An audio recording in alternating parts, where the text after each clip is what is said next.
आखिरकार जेल में प्रवेश करने के बाद कैलाश ही मास्टर है। कौन जानता है कि वे तब क्या करेंगे? यहाँ तक कि अगर वे उन्हें मार दें तो वे बस अपराध के डर से आत्महत्या का बहाना बना सकते हैं।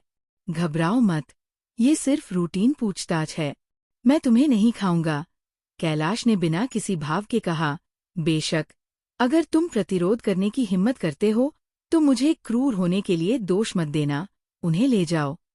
उनके आदेश के बाद रोमिंग ड्रैगन गार्ड्स ने तुरंत ट्रैप ड्रैगन रस्सी निकाली और भानुप्रताप और उनके समूह को बांध दिया। ट्रैप ड्रैगन रस्सी विशेष रूप से मार्शल आर्ट्स मास्टर्स के लिए विकसित की गई थी। यहाँ तक कि मार्शल आर्ट्स मास्टर्स को भी इससे छूटना मुश्किल होता। बेशक, भले ही भानुप्रताप छूट सकें, वे इस पल में कोई हरकत करने की हिम्मत नहीं करते। कैलाश की ताकत मौजूद सभी लोगों से कहीं ज्यादा है। अगर सामने वाला गुस्सा हो गया तो अंत और भी दयनीय होगा। वे केवल प्रार्थना कर सकते थे कि कैलाश अपने वादे का पालन करें और उन्हें यातना न दें। मैदान को साफ करो और आसपास की रखवाली करो। कोई भी संदिग्ध व्यक्ति छूटना नहीं चाहिए। कैलाश ने एक और आदेश दिया। फिर भानुप्रताप और उनके समूह को जेल की गाड़ी में ले गए और सीधे जेल की ओर चल पड़े। इस पल महल के मीटिंग हॉल में चंद्रकांत राठौड़ बीच में बैठे थे। उनके हाथ में गर्म चाय थी और वे शांत दिख रहे थे। देवांश्री राठौड़ उनके बगल में खड़ी थीं, कुछ नहीं बोल रही थी। पराग राठौड़ सुनहरा कवच पहने हुए गेट पर पहरा दे रहे थे, हमेशा सतर्क। विक्रम राठौड़ और अभिराज राठौड़ टेबल के उस पार बैठे थे। टेबल पर चाय और नाश्ता रखा था। तीसरे अंकल, अब जब तुम्हारा मन साफ हो गया है, क्या तुम बोल सकते हो? विक्रम राठौड़ ने अभिराज राठौड़ के सामने एक कप गर्म चाय धकेली। उनका रवैया न तो विनम्र था और न ही घमंडी। अभिराज राठौड़ ने 2 बार खांसा, फिर चाय का कप उठाया और उसे एक घूंट में पी गए। विक्रम, मुझे नहीं पता था कि 10 साल बाद तुम्हारी ताकत इतनी डरावनी हो जाएगी। वे 2 तलवारें मेरी जान लेने वाली थी। अभिराज राठौड़ ने हल्के से आह भरी। तीसरे अंकल, बात को घुमाओ मत और सीधे कहो। विक्रम राठौड़ का चेहरा अपरिवर्तित रहा। विक्रम, मुझे पता है कि तुम मुझे आसानी से नहीं छोड़ोगे, इसलिए मैं इस मौके का इस्तेमाल अपने पापों का प्रायश्चित करने के लिए करना चाहता हूँ। अभिराज राठौड़ का चेहरा गंभीर हो गया। कैसा प्रायश्चित? विक्रम राठौड़ ने पूछा। ये बहुत आसान है। मैं तुम्हें रत्नेश को पकड़ने में मदद कर सकता हूँ और यहाँ तक कि ड्रैगन गार्ड पैविलियन को नष्ट करने में भी, बदले में मेरी बाकी जिंदगी की आज़ादी। अभिराज राठौड़ ने कहा। तुम कह रहे हो तुम खुद को चारा बनाकर रत्नेश को हमारे लिए जाल में फंसाना चाहते हो? विक्रम राठौड़ ने जल्दी प्रतिक्रिया दी। बिल्कुल, अभिराज राठौड़ ने जोर से सिर हिलाया। मुझे पता है कि रत्नेश ने क्या किया है और मैं त्रिशक्ति को उनके द्वारा किए गए नुकसान से भी अच्छी तरह वाकिफ हूँ। त्रिशक्ति के एक सदस्य के रूप में मुझ पर इस खतरे को खत्म करने की जिम्मेदारी है। क्या तुम्हें यकीन है? विक्रम राठौड़ की आंखें सिकुड़ गईं। हालांकि मैं 100% मौके की बात नहीं कह सकता, लेकिन कम से कम 50% मौका तो है। अभिराज राठौड़ ने 5 उंगलियां उठाईं। विक्रम राठौड़ ने तुरंत जवाब नहीं दिया, बल्कि चंद्रकांत राठौड़ की ओर देखा। तीसरे भाई, मुझे अपनी योजना बता। अगर ये काम करती है तो मैं तुम्हें त्रिशक्ति से बाहर जाने दूंगा। चंद्रकांत राठौड़ ने संक्षेप में कहा। ठीक है। अभिराज राठौड़ की आंखें चमक उठीं और उन्होंने तुरंत कहा, मेरी योजना बहुत आसान है, यानी एक बहाना ढूंढकर रत्नेश को बाहर बुलाना और फिर हम पहले से घात लगाकर रखें। जैसे ही रत्नेश घेरे में प्रवेश करेगा, हम तुरंत उसे घेर कर मार डालेंगे ताकि भविष्य की मुसीबतों से बचा जा सके। रत्नेश को घात लगाकर मारना? मुझे डर है कि ये इतना आसान नहीं है ना? विक्रम राठौड़ ने शांति से कहा। रत्नेश की ताकत मुझसे बेहतर है। अगर कुछ भी असामान्य हुआ तो वे तुरंत भाप लेंगे। अगर सामने वाला भागना चाहे तो हम शायद उसे बिल्कुल नहीं रोक पाएंगे। जिंगशी लिस्ट में रत्नेश 5वें स्थान पर है। दूसरे शब्दों में, वे दुनिया के 5वें सबसे ताकतवर व्यक्ति है। ऐसे व्यक्ति को मारना निस्संदेह मुश्किल है। एक साधारण घात योजना का कोई प्रभाव नहीं होगा। ऐसी बातें कहने का मतलब है कि या तो अभिराज राठौर को रत्नेश की ताकत का पता नहीं है, या वे जानबूझकर भ्रमित कर रहे हैं। बेशक जबरन मारना काम नहीं करेगा, हम जहर और दवा का इस्तेमाल कर सकते हैं। ये कहते हुए अभिराज राठौर ने अचानक चंद्रकांत राठौर की ओर देखा। बड़े भाई के खजाने के मंडप में कई दुर्लभ खजाने हैं। मुझे याद है कि उसमें एक जहर है जिसे गॉड डिस्ट्रॉयर कहते हैं। God destroyer? दुनिया के 10 सबसे अजीब जहरों में से पहला। विक्रम राठौर की पुतलियां सिकुड़ गईं। दुनिया के 10 सबसे अजीब जहर डरावने अस्तित्व है जो लोगों को भयभीत करते हैं। इनमें से गॉड डिस्ट्रॉयर सूची में सबसे ऊपर है और यहाँ तक कि लोगों की आत्मा को नष्ट कर सकता है, चाहे उनकी खेती का स्तर कुछ भी हो। और इसे न तो रोका जा सकता है, न प्रतिरोध किया जा सकता है, न ही हटाया जा सकता है। बस गॉड डिस्ट्रॉयर जहर किंवदंतियों में मौजूद है और किसी ने इसे अपनी आंखों से नहीं देखा। उन्हें नहीं पता था कि उनके पिता के खजाने में इतना शक्तिशाली हथियार छिपा होगा। हाँ, गॉड डिस्ट्रॉयर 10 अजीब जहरों में पहला है। अगर कोई व्यक्ति गॉड डिस्ट्रॉयर से प्रभावित होता है, तो चाहे उसकी खेती कितनी भी ऊंची हो या उसकी ताकत कितनी भी मजबूत हो, उसका केवल एक ही रास्ता है, और वह है मृत्यु। बेशक ड्रैगन टाइगर माउंटेन वाले को छोड़कर, अभिराज राठौड़ ने कहा। उन्होंने ये वाक्य इसलिए जोड़ा क्योंकि ड्रैगन टाइगर माउंटेन वाला अब इंसान नहीं कहलाया जा सकता। मुझे नहीं पता था कि तुम इतने जानकार हो। तुम्हें ठीक ठीक पता है कि मैंने कौन से खजाने इकट्ठे किए हैं, चंद्रकांत राठौड़ ने अर्थपूर्ण ढंग से कहा। मुझे ये संयोगवश पता चला। ये पूरी तरह से इत्तेफाक था। अभिराज राठौड़ ने व्यंग्यात्मक ढंग से मुस्कुराया। स्वाभाविक रूप से वे ये नहीं बताएंगे कि उन्होंने चंद्रकांत राठौर के पास एक जासूस लगाया था, वरना वे और ज्यादा भयभीत हो जाते। हालांकि गॉड डिस्ट्रॉयर जहर शक्तिशाली है, इसमें एक बड़ी खामी है, यानी इसे दुश्मन के 3 मीटर के दायरे में होना पड़ता है, और ये अप्रत्याशित होना चाहिए। अगर दुश्मन तैयार है, तो सफलता की दर बहुत कम हो जाएगी। चंद्रकांत राठौड़ ने कहा, इसकी चिंता मत करो। मैं सहमति के अनुसार एक गुप्त जगह पर रत्नेश से मुलाकात करने जाऊंगा। उस समय मैं गॉड डिस्ट्रॉयर जहर का इस्तेमाल आश्चर्यजनक ढंग से करूंगा। भले ही रत्नेश के पास आसमान छूने की काबिलियत हो, उनके पास केवल मृत्यु का रास्ता होगा। एक बार रत्नेश मर जाए, ड्रैगन गार्ड पैविलियन के अवशेष बिना नेता के रह जाएंगे, और उन्हें मिटाना केवल समय की बात होगी। अभिराज राठौड़ ने कसम खाई। विक्रम, तुम क्या सोचते हो? चंद्रकांत राठौड़ ने विक्रम राठौड़ की ओर देखा। तीसरे अंकल का तरीका आजमाया जा सकता है। अगर ये सफल हुआ, तो ये हमें हमारी गंभीर मुसीबतों को खत्म करने में मदद कर सकता है। विक्रम राठौड़ ने सहमति में सिर हिलाया। अब जब रत्नेश का ठिकाना अज्ञात है, केवल अभिराज राठौर के पास उनके साथ करीबी संपर्क का मौका है, तो इसे आजमाने में कोई हर्ज नहीं। अगर ये सफल हो गया तो सबसे अच्छा है, अगर ये असफल रहा तो ज्यादा नुकसान नहीं होगा। ठीक है, तो फिर तीसरे भाई के कहे अनुसार करो। चंद्रकांत राठौड़ ने सिर हिलाया, फिर अपने बगल में खड़ी देवांश्री राठौड़ की ओर देखा। देवांश्री, खजाने के मंडप की तीसरी मंजिल पर जाओ और मेरे संग्रह से गॉड डिस्ट्रॉयर जहर लाओ। हाँ, देवांश्री राठौड़ ने जवाब दिया और जल्दी से चली गई। तीसरे अंकल, ये यात्रा बहुत खतरनाक है। तुम्हारी सुरक्षा के लिए मेरे पास तुम्हारे लिए एक तोहफा है। विक्रम राठौड़ ने अचानक एक काली गोली निकाली, उसे अभिराज राठौड़ को सौंपा और मुस्कुराते हुए कहा, ये शिकवान दबू पिल है जो मैंने तुम्हारे लिए तैयार की है। इसे लेने के बाद ये न केवल तुम्हारी चोटों को जल्दी ठीक कर सकती है, बल्कि तुम्हारी खेती को भी बढ़ा सकती है। कह सकते हैं कि इसके कई फायदे हैं। शिकवान दबू पिल? अभिराज राठौड़ ने भौहें उठाईं, काली गोली को देखा, उनकी आंखों में थोड़ा संदेह था, और जबरन मुस्कुराते हुए बोले, विक्रम, मैं तुम्हारी दयालुता की कदर करता हूँ, लेकिन इस तरह का खजाना तुम अपने लिए रखो। तीसरे अंकल को इसकी जरूरत नहीं। मेरे पास शिकवान दबू पिल्स की बहुतायत है। ये कोई कीमती खजाने नहीं हैं। तुम बस इसका आनंद लो। एक काफी नहीं तो मेरे पास और भी हैं। विक्रम राठौड़ ने मुस्कुराना जारी रखा। ये, अभिराज राठौड़ हिचकिचाए। क्या?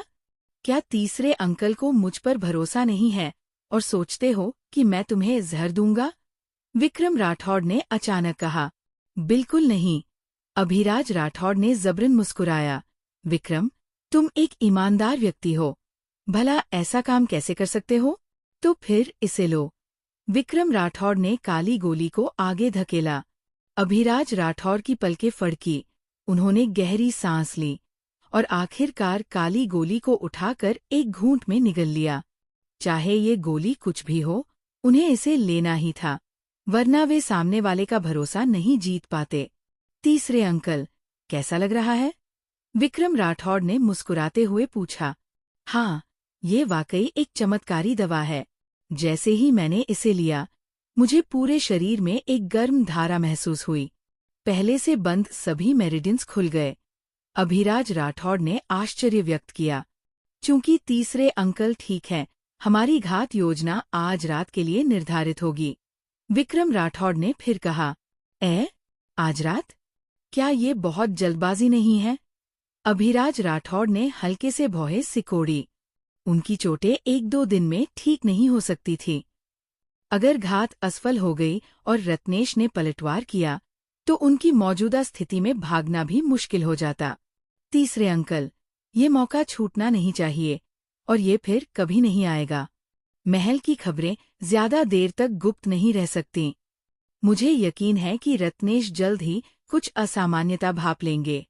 रात लंबी होने और सपनों से बचने के लिए हमें जितनी जल्दी हो सके कार्रवाई करनी होगी, वरना रत्नेश को भागने देना ठीक नहीं होगा। विक्रम राठौड़ ने समझाया। ये बात तो सही है, लेकिन अभिराज राठौड़ हिचकिचाए। तीसरे अंकल, बस निश्चिंत रहो, हम तुम्हारी सुरक्षा सुनिश्चित करने की पूरी कोशिश करेंगे। अगर तुम किसी खतरे में पड़ते हो, तो बस मदद के लिए चिल्लाओ। हमारे घात में शामिल लोग तुरंत कार्रवाई करेंगे, और हम कभी नहीं होने देंगे कि तुम, तीसरे अंकल, अकेले खतरे में पड़ो। विक्रम राठौड़ ने तसल्ली दी।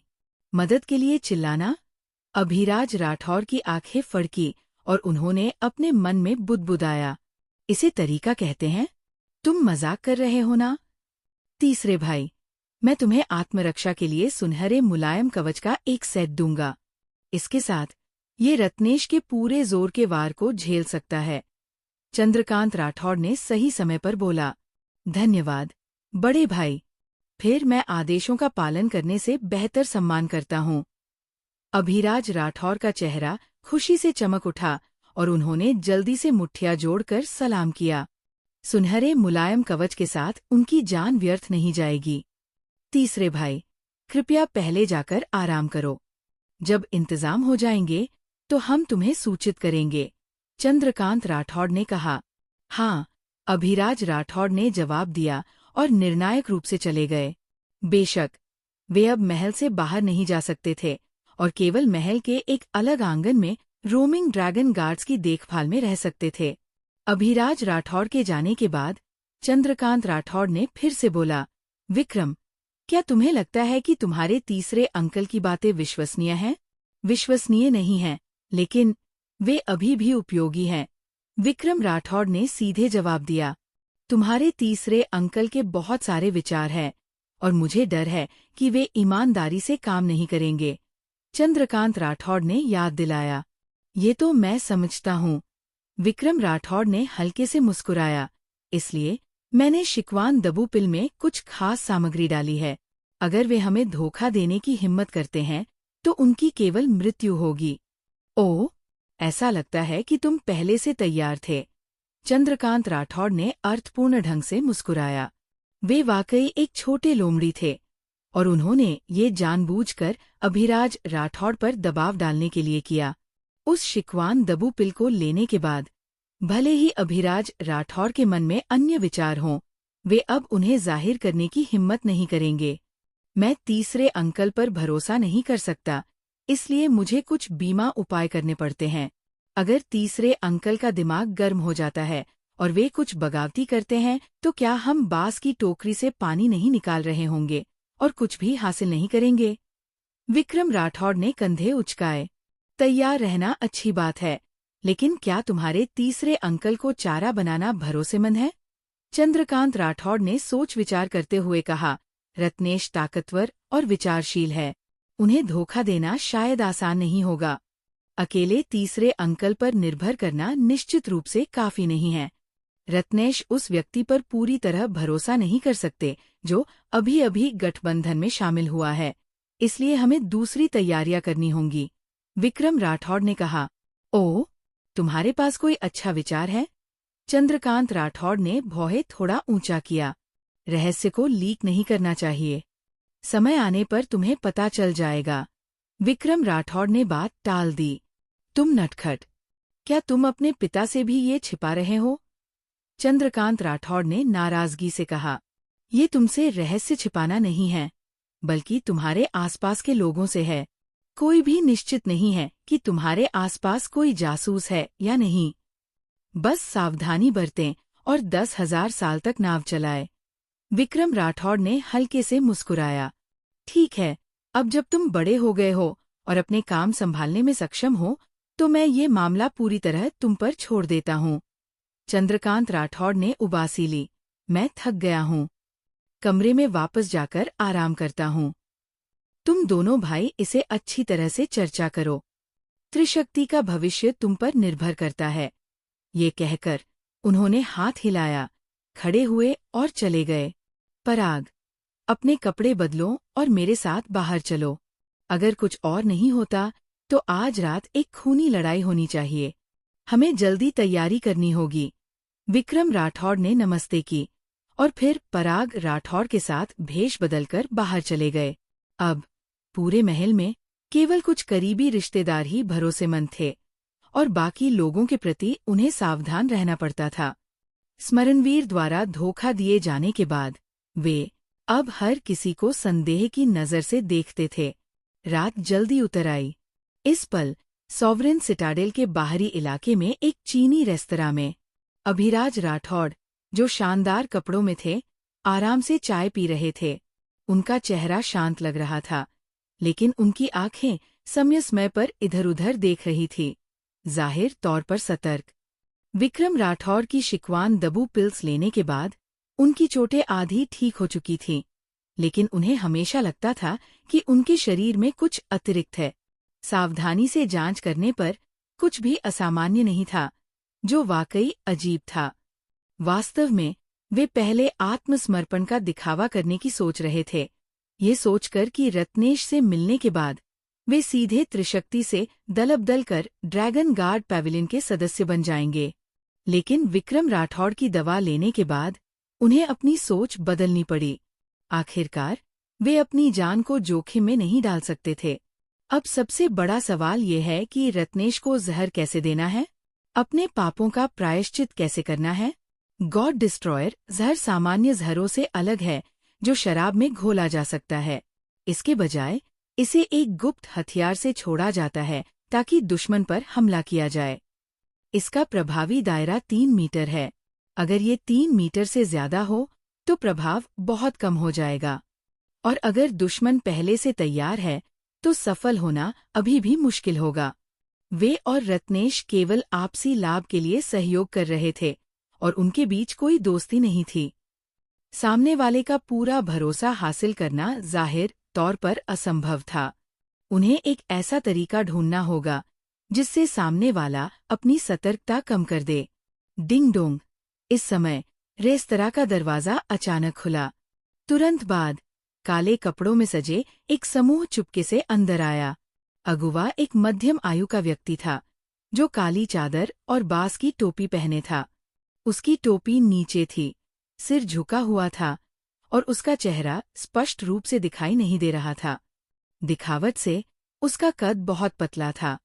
दरवाजा खुलने के बाद बांस की टोपी वाला व्यक्ति सीधे अभिराज राठौड़ की ओर बढ़ा और आखिरकार उनके सामने बैठ गया। उसके पीछे के लोग आसपास की असामान्यताओं से सतर्क रहने लगे। तुम कौन हो? अभिराज राठौड़ ने सामने बैठे व्यक्ति को देखा, थोड़ा भ्रमित दिखे। उन्होंने रत्नेश को देखा था, जो लंबा और बलिष्ठ था, जाहिर तौर पर इतना पतला नहीं। जनरल अभिराज, बहुत समय बाद मिले। मध्यम आयु के व्यक्ति ने सिर से टोपी उतारी, अपनी असली शक्ल जाहिर की। अभिराज राठौड़ ने गौर से देखा और आश्चर्य से भर गए। तुम स्मरणवीर हो? जनरल अभिराज की नज़र तेज है। 10 साल बाद। मुझे नहीं लगा था कि तुम मुझे पहचान लोगे। स्मरणवीर ने हल्के से मुस्कुराया। 10 साल पहले के मजबूत व्यक्ति की तुलना में वे अब पूरी तरह से अलग थे। रुको, क्या तुम मर नहीं चुके थे? फिर भी तुम जिंदा कैसे हो? अभिराज राठौड़ ने बिना सोचे बोल दिया।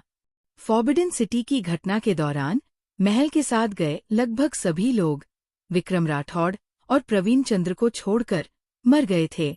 स्मरणवीर उनमें से एक थे। अप्रत्याशित रूप से 10 साल बाद वे अभी भी जीवित और स्वस्थ थे। मैं भाग्यशाली था। मुझे किसी ने बचा लिया और मैं अपनी जान बचाने में कामयाब रहा, स्मरणवीर ने समझाया। तो जयदेव की तरह तुम भी ड्रैगन गार्ड पैविलियन से हो? अभिराज राठौड़ ने जल्दी प्रतिक्रिया दी। हाँ, हम सभी ड्रैगन गार्ड पैविलियन के गुप्त एजेंट हैं। हम त्रिशक्ति में कई सालों से छिपे हुए थे। अब हम आखिरकार अपनी असली पहचान में लौट आए हैं। स्मरणवीर ने जबरन मुस्कुराया। मुझे नहीं पता था कि तुम इतने गहरे छिपे हो और तुमने हम सबको धोखा दिया। अभिराज राठौड़ ने आंखें सिकोड़ी। 10 साल तक अपनी पहचान छिपाकर पूरी दुनिया को धोखा देना वाकई डरावना है। जनरल अभिराज, पुरानी बातों को छोड़ो, अब कारोबार की बात करते हैं। स्मरणवीर ने विषय बदला और पूछा, पैविलियन मास्टर से इस मुलाकात के लिए तुम्हारा क्या सुझाव है? इस बात से मुझे थोड़ा जिज्ञासु बनाता है। तुम क्यों हो और रत्नेश क्यों नहीं? अभिराज राठौड़ ने टटोलते हुए पूछा। सच कहूं, पैविलियन मास्टर थोड़े व्यस्त हैं और अभी के लिए नहीं आ सकते, इसलिए उन्होंने मुझे जनरल अभिराज से मिलने भेजा। अगर तुम्हें कुछ चाहिए, जनरल अभिराज, बस मुझे बताओ और मैं पूरी कोशिश करूंगा तुम्हारी मदद करने की। स्मरणवीर ने मुस्कुराते हुए कहा। जनरल स्मरणवीर, मैं तुम्हारा तिरस्कार नहीं कर रहा, बस ये मामला बहुत जरूरी है और मुझे रत्नेश से सीधे बात करनी होगी। अभिराज राठौड़ ने गंभीर चेहरा बनाया। उनके पास सब कुछ तैयार था, बस रत्नेश के प्रकट होने का इंतजार था। अंत में यह शख्स भाग्यशाली निकला। वे अंधेरे में छिपे रहे और उनके साथ मिलने के लिए एक बलि का बकरा भेज दिया। वाकई एक चालाक और धूर्त बूढ़ा लोमड़ था। जाहिर है, ऐसे लोगों का भरोसा हासिल करना आसान नहीं था। जनरल अभिराज, पैविलियन मास्टर वाकई में व्यस्त हैं। कृपया मुझे माफ करो। स्मरणवीर ने सिर हिलाया। चूंकि रत्नेश में ईमानदारी नहीं है, तो इसे भूल जाओ। हमारे बीच का गठबंधन तुरंत रद्द हो जाएगा। हमें भविष्य में कोई संपर्क नहीं करना चाहिए। ये कहकर अभिराज राठौड़ खड़े हुए और निर्णायक रवैये के साथ जाने लगे। ऐसी स्थिति में आगे बढ़ने के लिए पीछे हटना जरूरी था, वरना ड्रैगन गार्ड पैविलियन के नेतृत्व में रहकर वे सारी पहल खो देंगे। रुको, ये देखकर कि अभिराज राठौड़ जाने वाले थे, स्मरणवीर आखिरकार खुद को रोक नहीं पाए। जनरल अभिराज, कुछ कहना हो तो धीरे धीरे बात कर सकते हैं। इतने आवेगी क्यों हो? और क्या बात करनी है? तुम्हें सबसे बुनियादी भरोसा भी नहीं है। तुम स्पष्ट रूप से मेरा अपमान कर रहे हो। अभिराज राठौड़ ने जानबूझकर गुस्सा दिखाया। जनरल अभिराज, कृपया धैर्य रखो। ऐसा नहीं है कि पैविलियन मास्टर ने तुम्हें नजरअंदाज किया, बल्कि उनके पास अभी समय नहीं है। अगर मुमकिन हो तो कृपया थोड़ा इंतजार करो। मैं पैविलियन मास्टर से निर्देश मांगने जाऊंगा और देखूंगा कि वे इसे कैसे व्यवस्थित करते हैं। स्मरणवीर ने मुस्कुराते हुए कहा। अगर पूछना है तो जल्दी करो।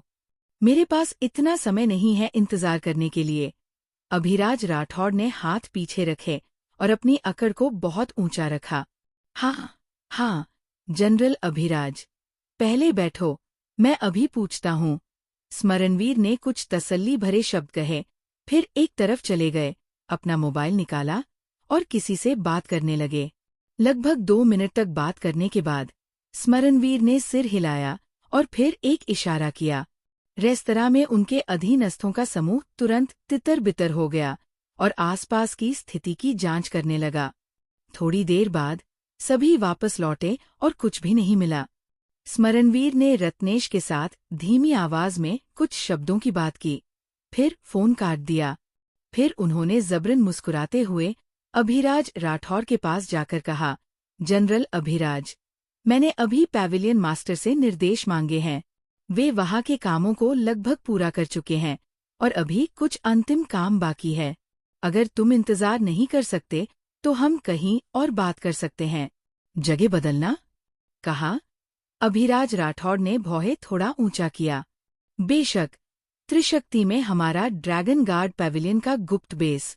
स्मरणवीर ने मुस्कुराते हुए कहा, सच कहूं, हमारे गुप्त बेस के बारे में केवल आंतरिक वरिष्ठ कर्मियों को ही पता होता है। पैविलियन मास्टर ने इस बार तुम्हें वहां आमंत्रित किया है ताकि पूरी ईमानदारी दिखाई जाए। तुम क्या सोचते हो? ये सुनकर अभिराज राठौड़ ने अपनी ठुड्डी छुई और थोड़ा हिचकिचाते दिखे। उन्हें नहीं पता था कि रत्नेश के मन में क्या है, लेकिन वे निश्चित थे कि सामने वाला कोई अच्छा व्यक्ति नहीं है। अगर वे ड्रैगन गार्ड पैविलियन के गुप्त बेस में घुस गए और कुछ हुआ तो वे बच नहीं पाएंगे। समस्या ये है कि ये रत्नेश से मिलने का एकमात्र मौका है। अगर वे इसे छोड़ देते हैं तो महल को समझाना मुश्किल होगा। क्यों, जनरल अभिराज को कोई चिंता है? स्मरणवीर ने मुस्कुराते हुए कहा, तुमने अभी कहा था कि तुम चाहते हो कि हम ईमानदारी और भरोसा दिखाएं, और हमने तुम्हारी बात मान ली। अब ये तुम्हारी ईमानदारी पर निर्भर करता है, जनरल अभिराज। ठीक है, चूंकि हम सहयोग करना चाहते हैं तो मैं तुम्हारे साथ चलता हूँ। थोड़ा सोचने के बाद अभिराज राठौड़ ने आखिरकार सहमति दे दी। उनके पास अब कोई और विकल्प नहीं था सिवाय हालात के अनुसार चलने और जोखिम लेने के। जनरल अभिराज, इस तरफ आओ। स्मरणवीर ने एक हाथ से इशारा किया और अभिराज राठौड़ को गाड़ी में ले गए। एक्सीलेटर की गड़गड़ाहट के साथ गाड़ी जल्दी से दूर चली गई। इस पल रेस्तरां से कुछ 100 मीटर दूर 2 जासूस नाइट विजन दूरबीन के जरिए अभिराज राठौड़ की हर हरकत पर नजर रख रहे थे। जब उन्होंने देखा कि अभिराज राठौड़ को ले जाया जा रहा है तो एक जासूस ने तुरंत हेडसेट दबाया। महामहिम, अभिराज राठौड़ को हिडन ड्रैगन पवेलियन के लोगों ने ले लिया। निगरानी के अनुसार वे हिडन ड्रैगन पवेलियन के गुप्त बेस की ओर जा रहे हैं। कृपया निर्देश दें। तुम निगरानी जारी रखो, सावधान रहो कि तुम्हारा भेद न खुल जाए।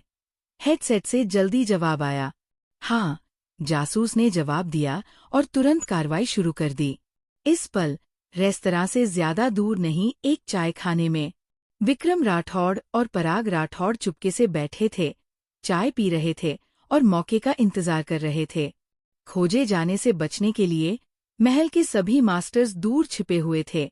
केवल कुछ जासूस अभिराज राठौड़ की गतिविधियों पर चुपके से नजर रख रहे थे। सही समय आने पर ही वे वास्तव में कार्रवाई करेंगे। भाई, क्या कुछ गड़बड़ हो गई? विक्रम राठौड़ का चेहरा अलग दिखने पर पराग राठौड़ ने धीमी आवाज में पूछा। रत्नेश, वो बूढ़ा लोमड़ सीधे प्रकट नहीं हुआ, बल्कि अपने अधीनस्थ को भेजा। अगर अभिराज राठौड़ रत्नेश से मिलना चाहते हैं तो उन्हें उनके साथ ड्रैगन गार्ड पैविलियन के गुप्त बेस में जाना होगा। विक्रम राठौड़ ने कुछ नहीं छिपाया। उन्होंने अभिराज राठौड़ पर चुपके से एक सुनने वाला उपकरण और एक ट्रैकिंग उपकरण लगाया था, इसलिए वे दोनों पक्षों की सारी बातचीत सुन सकते थे। क्या ये अच्छी बात नहीं है? अगर हमें ड्रैगन गार्ड पैविलियन का गुप्त बेस मिल जाए तो हम उन्हें एक साथ पकड़ सकते हैं। पराग राठौड़ ने उत्साहित होकर कहा। इतना आसान नहीं है। विक्रम राठौड़ ने सिर हिलाया। रत्नेश बहुत विचारशील व्यक्ति है। वे पूरी तरह निश्चित होने पर ही अभिराज राठौड़ को अपने गढ़ में आमंत्रित कर सकते हैं। अगर हम जल्दबाजी में कार्रवाई करते हैं तो हम सब कुछ खो सकते हैं। चूंकि यह एक गुप्त बेस है, अंदर की सुरक्षा निश्चित रूप से बहुत सख्त होगी। ड्रैगन गार्ड पैविलियन में पहले से ही बहुत सारे विशेषज्ञ हैं। अगर इसमें छिपे हथियार, जाल और विभिन्न रक्षात्मक उपाय जोड़ दिए जाए तो ये निश्चित रूप से एक ऐसा किला होगा जिसे बचाव करना आसान है, लेकिन हमला करना मुश्किल। उनकी मौजूदा ताकत के साथ ब्लैक ड्रैगन आर्मी का उपयोग किए बिना ड्रैगन गार्ड पैविलियन के गुप्त बेस पर कब्जा करना मुश्किल होगा। और ड्रैगन गार्ड पैविलियन के अवशेषों को पूरी तरह से मिटाने की बात तो और भी असंभव है। और अगर बड़े पैमाने पर ब्लैक ड्रैगन आर्मी को तैनात करना हो तो दुश्मन को आसानी से सतर्क कर सकता है। तो उनके सामने एक अच्छा अवसर और एक बड़ी समस्या दोनों थी। भाई, अब हमें क्या करना चाहिए? क्या हमें ब्लैक ड्रैगन आर्मी को बुलाना चाहिए? पराग राठौड़ ने पूछा।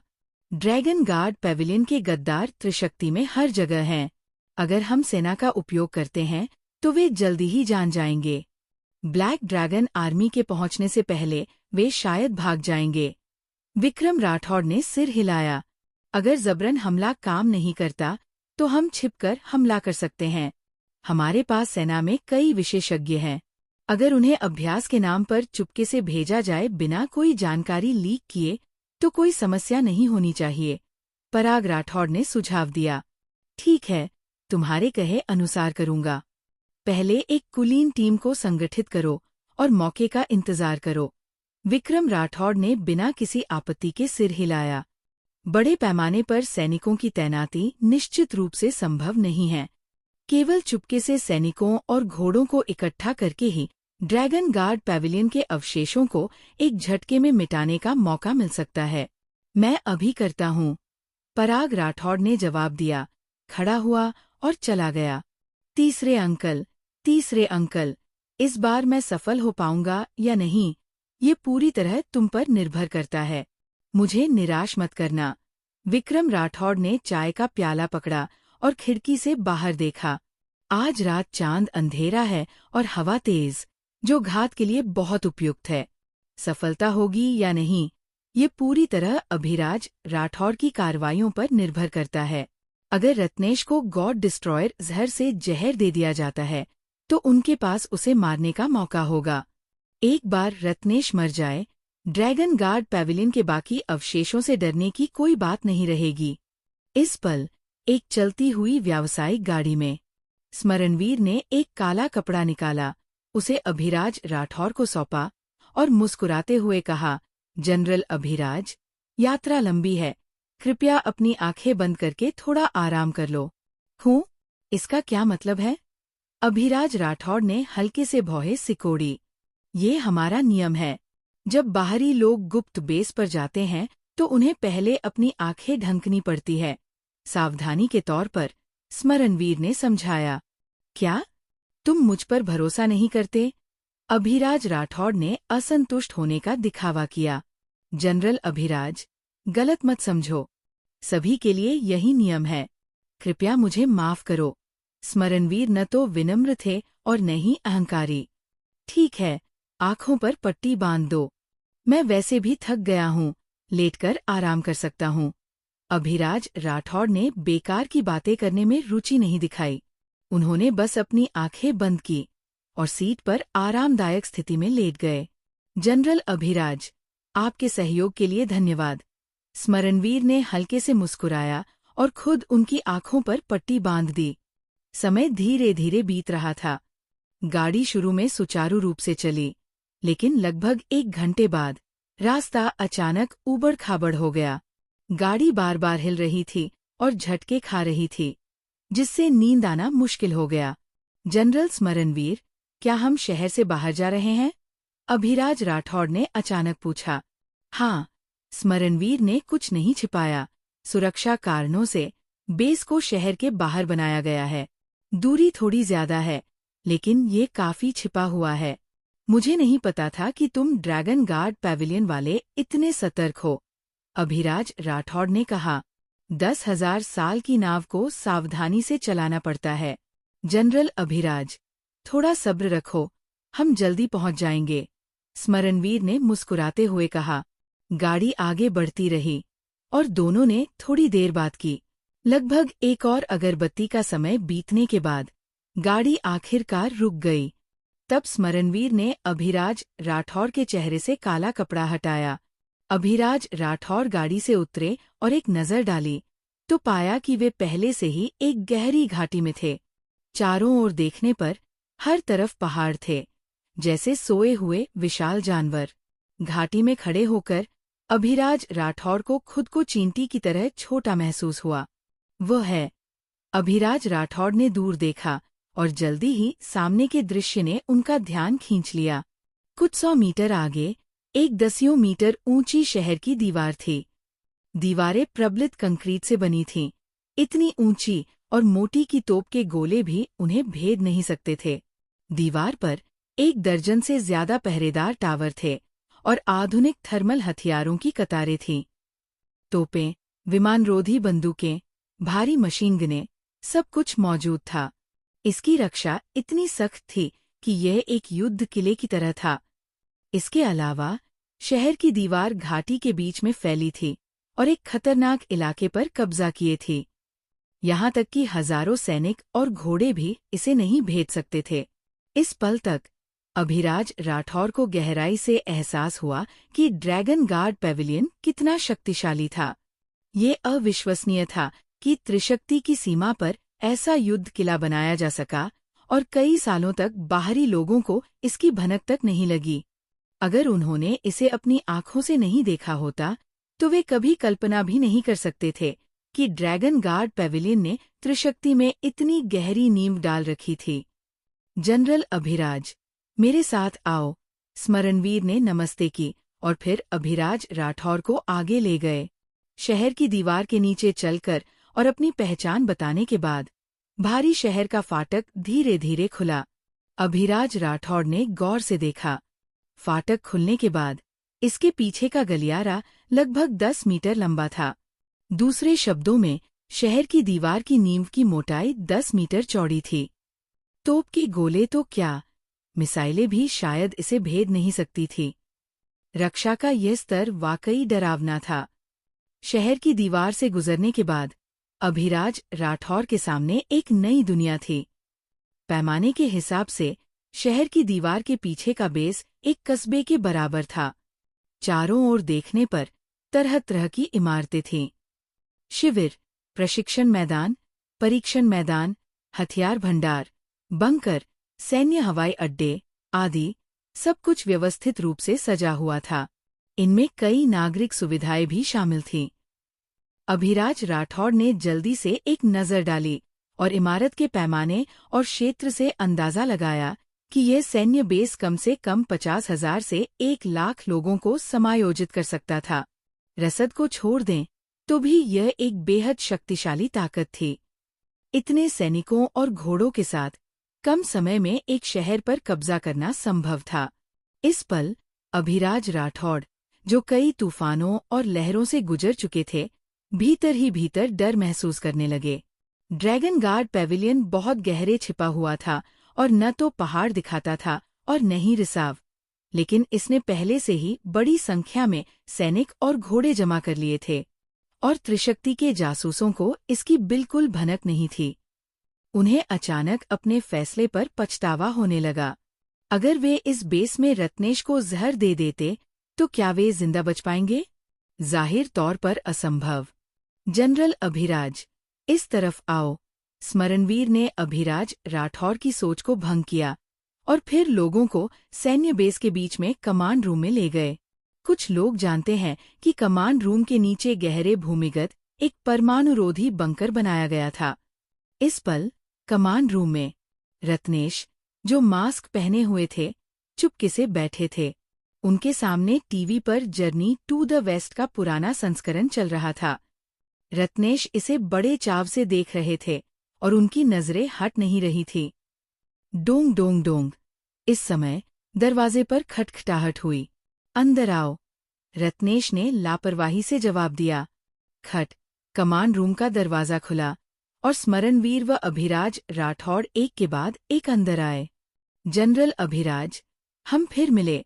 रत्नेश खड़े हुए और अभिराज राठौड़ से गर्मजोशी से हाथ मिलाया। आओ, कृपया बैठो। मास्टर रत्नेश, तुम्हारी जगह वाकई छिपी हुई है। मैंने त्रिशक्ति में हुस्सार जनरल के रूप में कई साल तक सेवा की, फिर भी मुझे इसकी भनक नहीं लगी। अभिराज राठौड़ ने आह भरी। जनरल अभिराज, तुमने मुझे बहुत तारीफ दी। ये सब पुराने पैविलियन मास्टर का काम था। मैं तो बस इसे संभाल रहा हूँ।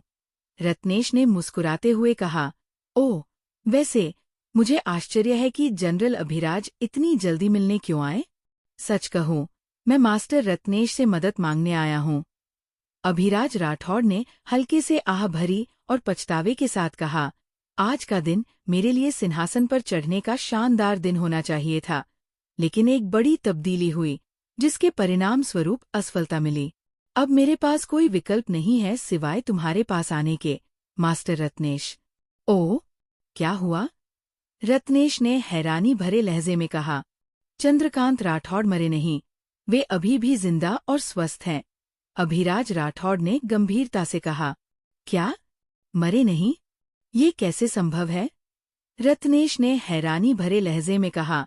मेरे लोगों ने स्पष्ट रूप से उन्हें घातक प्रहार किया था। उनके जिंदा रहने का कोई रास्ता नहीं है। मैंने इसे अपनी आंखों से देखा है, और ये नकली नहीं हो सकता। अभिराज राठौड़ ने गंभीर चेहरा बनाया। चंद्रकांत राठौड़ एक चालाक व्यक्ति है। इस हत्या के बाद उन्होंने मृत्यु का दिखावा करके हम सबको धोखा दिया। अंत में हमारी सारी योजनाएं असफल हो गई और सारी मेहनत बेकार हो गई। मृत्यु का दिखावा करके लोगों को धोखा देना, क्या ऐसी बात है? रत्नेश ने भौहें उठाईं। अगर मैंने इसे अपनी आंखों से नहीं देखा होता तो मुझे भी यकीन नहीं होता। अभिराज राठौड़ ने सिर हिलाया और आह भरी। आखिरकार हम बस एक कदम पीछे रह गए, और चंद्रकांत राठौड़ ने एक चाल चली जिससे हम सब ठग गए। अब मेरे सारे अधीनस्थों पर काबू पा लिया गया है और वापसी करना असंभव है। इसलिए मैं विशेष रूप से यहाँ तुमसे मदद मांगने आया हूँ, मास्टर रत्नेश। रुको, मुझे समझने दे। रत्नेश ने सोच विचार में कहा। तुम कह रहे हो कि हमारी योजना असफल हो गई, चंद्रकांत राठौड़ मरे नहीं, और तुमने जितने सैनिक और घोड़े बुलाए थे वे सब पकड़ लिए गए, और अब तुम निराश हो। हाँ, मोटे तौर पर यही बात है। अभिराज राठौड़ ने सिर हिलाया। जनरल अभिराज, मुझे थोड़ा जिज्ञासु बनाता है। अगर योजना असफल हो गई और तुम्हारी सारी सेना मिटा दी गई तो तुम कैसे बच निकले? रत्नेश ने पूछा। सच कहूँ, मैंने आत्मसमर्पण का दिखावा करके उन्हें एक बार धोखा दिया और फिर मौके का फायदा उठाकर भाग निकला, अभिराज राठौड़ ने कहा। आत्मसमर्पण का दिखावा? इसका क्या मतलब है? रत्नेश को थोड़ा जिज्ञासा हुई। बोलने से पहले मुझे आशा है कि मास्टर रत्नेश को बुरा नहीं लगेगा। अभिराज राठौड़ ने अपने शब्दों को व्यवस्थित किया, फिर कहा। दरअसल मैंने तुम्हें चारा बनाकर चंद्रकांत राठौड़ और उनके लोगों के सामने आत्मसमर्पण का नाटक किया और उनसे झूठ बोला कि मैं तुम्हें, मास्टर रत्नेश, पकड़ने में उनकी मदद कर सकता हूँ। वे हत्यारे को पकड़ने के लिए उत्सुक थे, इसलिए उन्होंने मुझे रिहा कर दिया ताकि मैं तुम्हें बाहर ला सकूं। सच में? रत्नेश ने हल्के से मुस्कुराया। तो मेरे साथ तुम्हारी ये मुलाकात एक जाल है? चंद्रकांत राठौड़ ने इसे तैयार किया था। शुरुआत में ऐसा ही था, लेकिन मुझे लगता है कि त्रिशक्ति प्रिंसेस पैलेस का अंत हो चुका है और ड्रैगन गार्ड पैविलियन में शरण लेना सही रास्ता है। इसलिए मैं चालाकी से उन्हें बेवकूफ बना रहा हूँ, और मैंने कभी कोई जरूरी जानकारी लीक नहीं की, अभिराज राठौड़ ने वादा किया। तो ऐसा है? रत्नेश ने सिर हिलाया और आगे बोला। हालांकि चंद्रकांत राठौड़ एक चालाक लोमड़ है। क्या वे वाकई तुम पर पूरी तरह भरोसा करेंगे? बेशक उन्होंने भरोसा नहीं किया, इसलिए उन्होंने पहले से मेरे शरीर में जहर डाल दिया था, धमकी के तौर पर। अगर मैं उनके कहे अनुसार नहीं करता तो शायद मैं 3 दिन से ज्यादा जीवित नहीं रह पाऊंगा। अभिराज राठौड़ ने लंबी आह भरी। जहर डाला गया? रत्नेश ने अपना हाथ बढ़ाया और कहा। जनरल अभिराज, मैं चिकित्सा में काफी निपुण हूँ। क्या मैं देख सकता हूँ? हाँ। अभिराज राठौड़ ने बिना हिचकिचाहट के अपना हाथ टेबल पर रख दिया। रत्नेश ने अपनी उंगलियों से अभिराज राठौड़ की नाड़ी टटोली। कुछ सेकंड बाद उन्होंने सिर हिलाया। तुम्हारे शरीर में वाकई कुछ अजीब है। निश्चित रूप से किसी ने तुम्हें जहर दिया है, और जिसने जहर दिया उसकी कला गहरी है और वह कोई साधारण व्यक्ति नहीं हो सकता। जहर? अभिराज राठौड़ की पलकें फड़की। मास्टर रत्नेश, क्या तुम्हारे पास इसे निकालने का कोई तरीका है?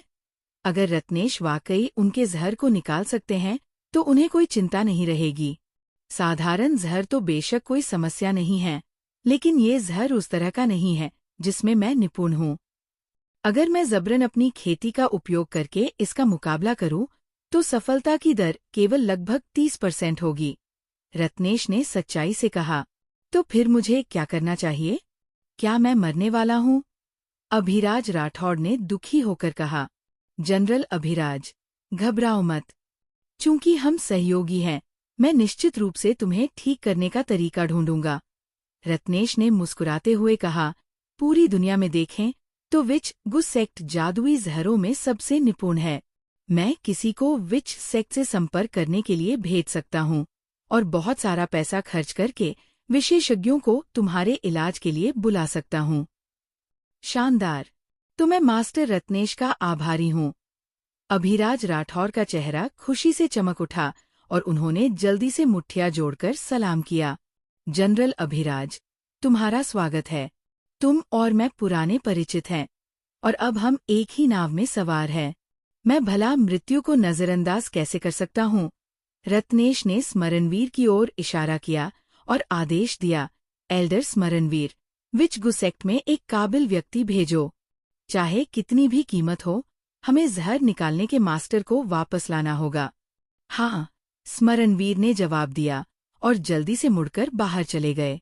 जनरल अभिराज, कृपया यहाँ शांति से आराम करो। मैं 3 दिन के भीतर तुम्हारे जहर को जरूर ठीक करूंगा, रत्नेश ने वादा किया। धन्यवाद, मास्टर रत्नेश। अभिराज राठौड़ ने खुशी से मुस्कुराया। रिपोर्ट।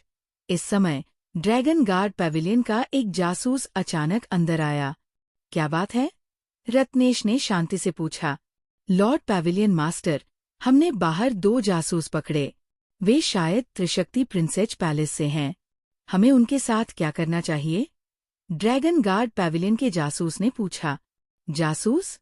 रत्नेश ने भौहें थोड़ा ऊंचा किया, अभिराज राठौड़ की ओर अर्थपूर्ण नजर से देखा और फिर कहा, उन्हें अंदर लाओ, मैं खुद पूछताछ करूंगा। हाँ, हिडन ड्रैगन पवेलियन का जासूस ने सहमति में सिर हिलाया और फिर बाहर की ओर इशारा किया। जल्द ही 2 काले कपड़ों वाले लोग बंधे हुए अंदर लाए गए। जैसे ही उनके मुंह से टेप हटाया गया, उनमें से एक ने गाली देना शुरू कर दिया। अभिराज राठौड़, तुमने हमें धोखा देने की हिम्मत की, तुम मर जाओगे। मुंह पर थप्पड़ मारो। रत्नेश ने हल्के से 2 शब्द कहे। हाँ, हिडन ड्रैगन पवेलियन का जासूस आगे बढ़ा और काले कपड़ों वाले व्यक्ति को दाएं बाएं थप्पड़ मारने लगा। उसे तब तक मारा गया जब तक कि उसके मुंह और नाक से खून नहीं बहने लगा। वह चक्कर खाने लगा और उसके ज्यादातर दांत नहीं गिर गए। मैं पूछता हूँ, तुम जवाब दो। अगर तुम छिपाने की हिम्मत करते हो तो तुम मर जाओगे। रत्नेश ने ऊंचे स्वर में कहा, क्या तुम त्रिशक्ति प्रिंसेस पैलेस से हो? थू! काले कपड़ों वाला व्यक्ति, जिसका चेहरा सूजा हुआ था, ने सीधे रत्नेश पर खून की एक थूक फेंकी और चिल्लाया, अगर हिम्मत है तो मुझे मार दो। मेरे मुंह से कुछ पूछना चाहते हो? ये बस एक सपना है। ठीक है, मैं तुम्हारा सपना पूरा करता हूँ। रत्नेश ने बेकार की बातें करने में रुचि नहीं दिखाई। उन्होंने एक हथेली से काले कपड़ों वाले व्यक्ति का सिर मिट्टी में बदल दिया। उनकी निर्णायक हत्या की विधि ने अभिराज राठौड़ की पुतलियां तक सिकोड़ दी। अब तुम्हारी बारी है, बोलना चाहते हो या नहीं? रत्नेश ने दूसरे काले कपड़ों वाले व्यक्ति की ओर देखा। मुझे कुछ नहीं पता। मैं बस पहाड़ पर जड़ी बूटी इकट्ठा करने वाला हूँ। मैं यहाँ से गुजर रहा था और तुमने मुझे पकड़ लिया। दूसरे काले कपड़ों वाले व्यक्ति ने दुखी शूबर्ट, मास्टर रत्नेश, मैं वाकई में कुछ नहीं जानता। आपने गलत व्यक्ति को पकड़ लिया है। अब भी झूठ बोलना चाहते हो? रत्नेश ने बिना भाव के कहा, ईमानदारी से जवाब दो जो मैं पूछता हूँ, और मैं तुम्हें आसानी से मरने दूंगा। वरना मेरे अमानवीय तरीकों के लिए मुझे दोष मत देना। मास्टर रत्नेश, मैं सचमुच कुछ नहीं जानता। आपने गलत व्यक्ति को पकड़ लिया है। काले कपड़ों वाले व्यक्ति ने दुखी होकर कहा, तुम टोस्ट नहीं खाते तो तुम्हें शराब की सजा मिलेगी। रत्नेश ने ठंडे स्वर में कहा, इसे ले जाओ, इसे कठोर यातना दो और सुनिश्चित करो कि सारी जानकारी मिल जाए। हाँ, हिडन ड्रैगन पवेलियन का जासूस ने जवाब दिया और उसे नीचे ले जाने वाला था। अचानक काले कपड़ों वाला व्यक्ति पूरे शरीर में मरोड़ने लगा और मुंह से झाग निकलने लगा। 5 सेकंड से भी कम समय में वह जमीन पर गिर गया और खून बहने से मर गया। जहर लेकर आत्महत्या? रत्नेश ने भौहें उठाईं, ज्यादा आश्चर्यचकित नहीं हुए और शांति से कहा, शव को बाहर फेंक दो और भेड़ियों को खिला दो। हिडन ड्रैगन पवेलियन के जासूस ने सिर हिलाया और तुरंत अपने अधीनस्थों को आदेश दिया कि वे शव को बाहर ले जाएं और मौके पर खून के धब्बे साफ करें। जनरल अभिराज, ये 2 जासूस ऐसा लगता है कि तुम्हारी पूंछ लेकर आए हैं। तुम इसका क्या जवाब देते हो? रत्नेश की नजरें अचानक अभिराज राठौर की ओर मुड़ी। उनका चेहरा अनिश्चित था। मास्टर रत्नेश, जासूस तो जासूस हैं, लेकिन मुझे इस मामले की वाकई कोई जानकारी नहीं है। अभिराज राठौड़ ने कसम खाई, मैं तुम्हें पिछले 2 दिनों में हुई हर बात बता दूंगा। अगर मैं कुछ छिपाता हूं तो मुझ पर बिजली गिरे।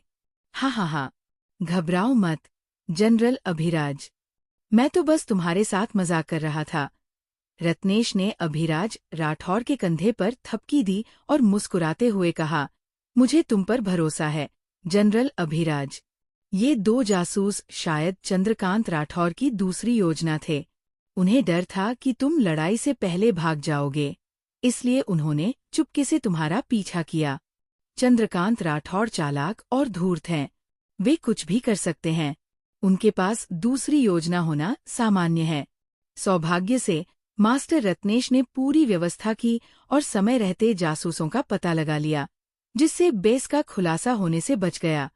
अभिराज राठौड़ ने खुशी से कहा, हमें नहीं पता कि जासूसों ने कितनी जानकारी जुटाई है, लेकिन इस बात की बहुत संभावना है कि त्रिशक्ति प्रिंसेस पैलेस को बेस की लोकेशन पता चल गई है। रत्नेश ने शांति से कहा, पता चल गया? हमें क्या करना चाहिए? क्या हमें समय रहते पीछे हटना चाहिए? अभिराज राठौड़ ने भौहें उठाईं। पीछे हटना? रत्नेश ने मुस्कुराते हुए कहा, इतना घबराने की जरूरत नहीं है। भले ही त्रिशक्ति प्रिंसेस पैलेस को हमारे बेस की लोकेशन पता हो, उन्हें नहीं पता कि हमारे बेस में कितने सैनिक और घोड़े हैं और हमारी फायर पावर कितनी मजबूत है। जनरल अभिराज, सच कहूं, हमारे बेस की रक्षा क्षमताओं के साथ त्रिशक्ति की सबसे मजबूत ब्लैक ड्रैगन आर्मी को भी इसे हमला करने का मौका पाने के लिए 1 लाख से ज्यादा सैनिकों की जरूरत होगी। समस्या ये है कि 1 लाख से ज्यादा ब्लैक ड्रैगन आर्मी को तैनात करने के लिए मेरी नजरों और कानों से छिपाना असंभव है। वास्तव में मौजूदा स्थिति चंद्रकांत राठौर को दुविधा में डाल देती है। उन्हें हमारे बेस के अंदर की स्थिति का पता नहीं है, इसलिए वे आसानी से सैनिक भेजने की हिम्मत नहीं करेंगे। अगर पर्याप्त सैनिक नहीं भेजे गए तो मेरे बेस पर हमला करना केवल जाल में फंसने और व्यर्थ में ताकत खोने का कारण बनेगा। अगर बड़े पैमाने पर सैनिकों की तैनाती होती है तो मुझे जल्दी पता चल जाएगा और मैं समय रहते पीछे हट सकता हूँ। दूसरे शब्दों में, चंद्रकांत राठौड़ मेरा कुछ नहीं बिगाड़ सकते। लड़ना है या पीछे हटना, ये पूरी तरह मेरे फैसले पर निर्भर करता है। अगर मैं इसे हरा सकता हूँ तो मैं लड़ूंगा, अगर नहीं हरा सकता तो मैं भाग जाऊंगा। ये सिर्फ एक बेस है। अगर मुझे थोड़ा समय मिले तो मैं जल्द ही इसे फिर से बना सकता हूँ।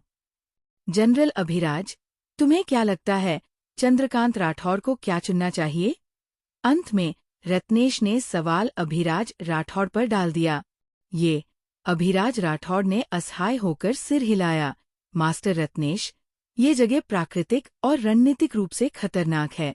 तुम आगे बढ़ सकते हो, पीछे हट सकते हो, हमला कर सकते हो या रक्षा कर सकते हो। अगर मैं चंद्रकांत राठौड़ होता तो शायद मुझे बहुत सिरदर्द होता। तो चिंता करने की कोई जरूरत नहीं है। तुम यहाँ शांति से रह सकते हो। जहर निकलने के बाद हम चुपके से सैनिकों की भर्ती कर सकते हैं। त्रिशक्ति में जनरल अभिराज के प्रभाव को देखते हुए मुझे यकीन है कि बहुत सारे लोग तुम्हारा समर्थन करेंगे। रत्नेश ने मुस्कुराया। ये तो ठीक है, लेकिन अगर चंद्रकांत राठौड़ नहीं मरते तो मैं आगे नहीं बढ़ पाऊंगा। अभिराज राठौड़ ने हल्के से आह भरी।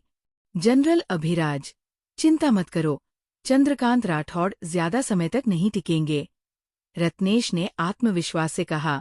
भले ही वे इस बार मृत्यु का दिखावा करके बच गए, लेकिन उनके शरीर के कार्य बहुत पहले से ही तनाव में हैं। आसान शब्दों में, वे कमजोर हो चुके हैं। हालांकि हाल के वर्षों में उनका परिवार मजबूत रहा है और वे केवल चमत्कारी दवाओं की वजह से इतने लंबे समय तक जीवित रहे। अब उन चमत्कारी दवाओं का प्रभाव खो गया है और चंद्रकांत राठौड़ का शरीर और कमजोर होता जा रहा है।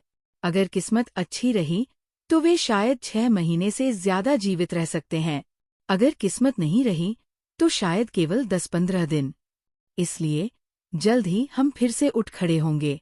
उस समय तक, जनरल अभिराज, तुम अभी भी त्रिशक्ति के सर्वशक्तिमान किंग होगे और पूरी दुनिया हमारे नियंत्रण में होगी। ये सुनकर अभिराज राठौड़ खुशी से चमक उठे। शानदार! जब तक चंद्रकांत राठौड़ मर जाते हैं, मेरे पास वापसी करने और वो सब कुछ वापस लेने का मौका होगा जो मैंने खोया। हाँ, तो मैं हमें सुखद सहयोग की शुभकामनाएं देता हूँ। रत्नेश ने अपनी पहल पर हाथ बढ़ाया।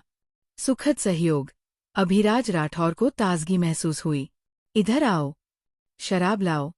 भाई अभिराज और मैं आज रात नशे में धुत होने तक नहीं लौटेंगे, रत्नेश ने चिल्लाया और जल्दी से अपने अधीनस्थों को खाना और शराब लाने का आदेश दिया। दोनों ने खुशी खुशी खाना और पीना शुरू कर दिया। इस पल, पहाड़ों के उस पार, एक साधारण किसान के घर में, विक्रम राठौड़ और पराग राठौड़ कांग पर बैठे थे, चाय पी रहे थे और खबरों का इंतजार कर रहे थे। जब से अभिराज राठौड़ को ले जाया गया था, वे चुपके से उनका पीछा कर रहे थे, एक जगह पर जिसे ब्लैक गॉर्ज माउंटेन्स कहा जाता था। ब्लैक गॉर्ज माउंटेन्स बहुत बड़े और विशाल हैं और ये सीमा क्षेत्र में भी स्थित है।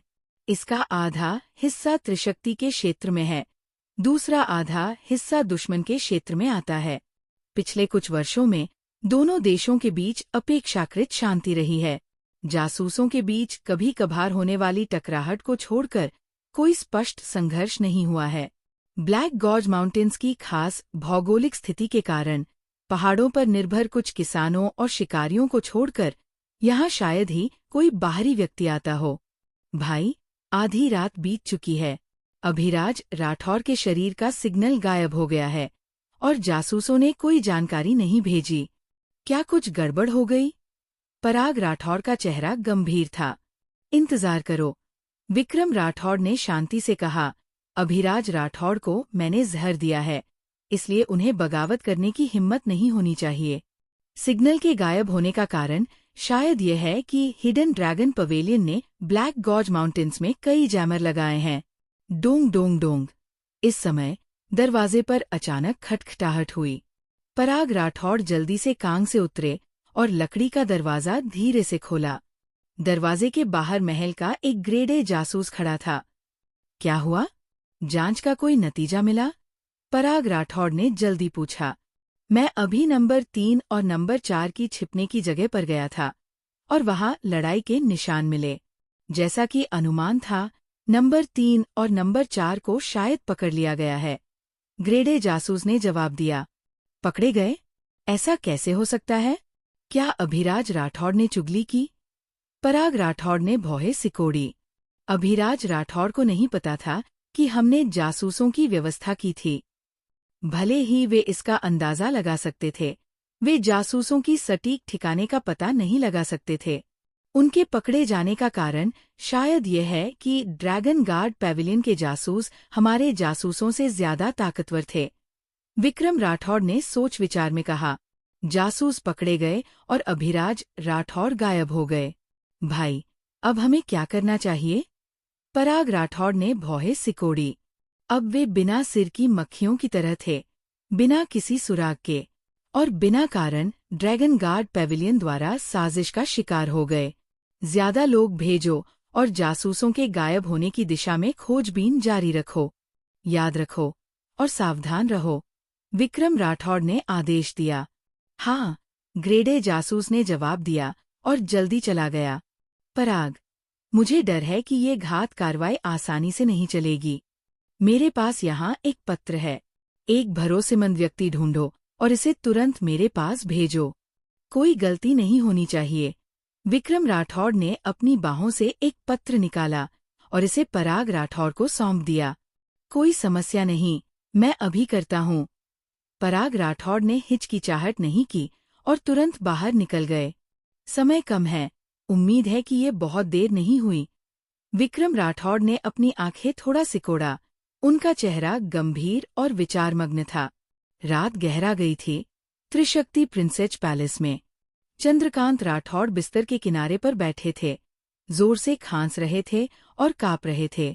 हर बार खांसने पर जमीन पर थोड़ा सा खून छलक जाता था। महामहिम, दवा आ गई, दवा आ गई। चंद्रकांत राठौड़ की खांसी सुनकर देवांश्री राठौड़ ने दवा ली और जल्दी से कमरे में दाखिल हुईं। देवांश्री राठौड़ ने गोलियां नीचे रखीं और चंद्रकांत राठौड़ की पीठ को धीरे से थपथपाया।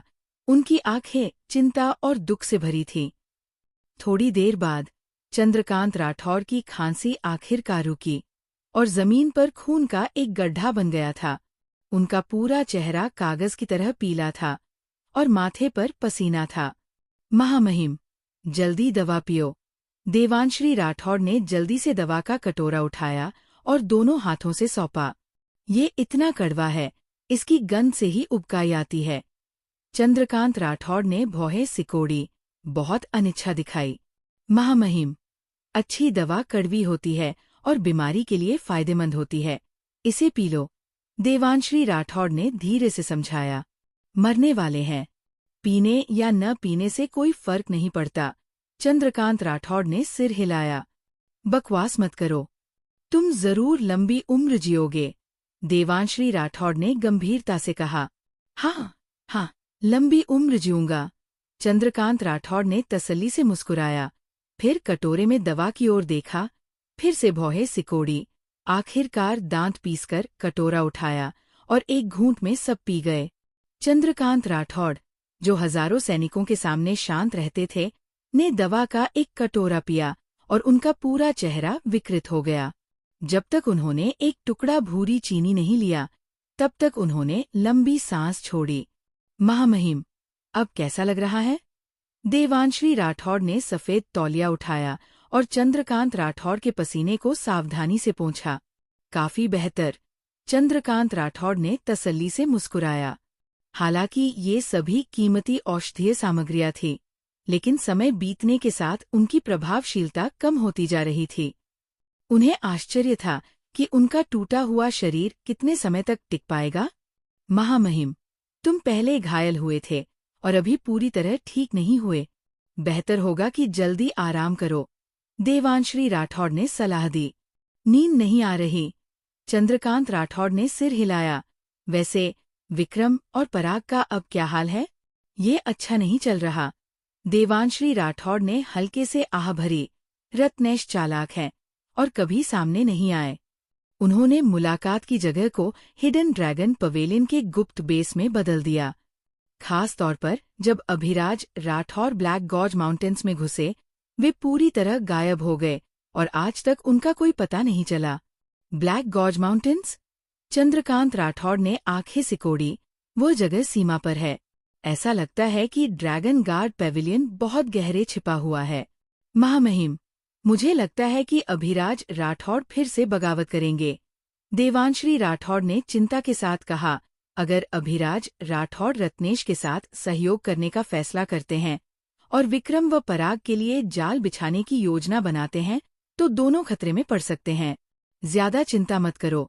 चंद्रकांत राठौड़ ने हल्के से मुस्कुराया। अभिराज राठौड़ को जहर दिया गया है।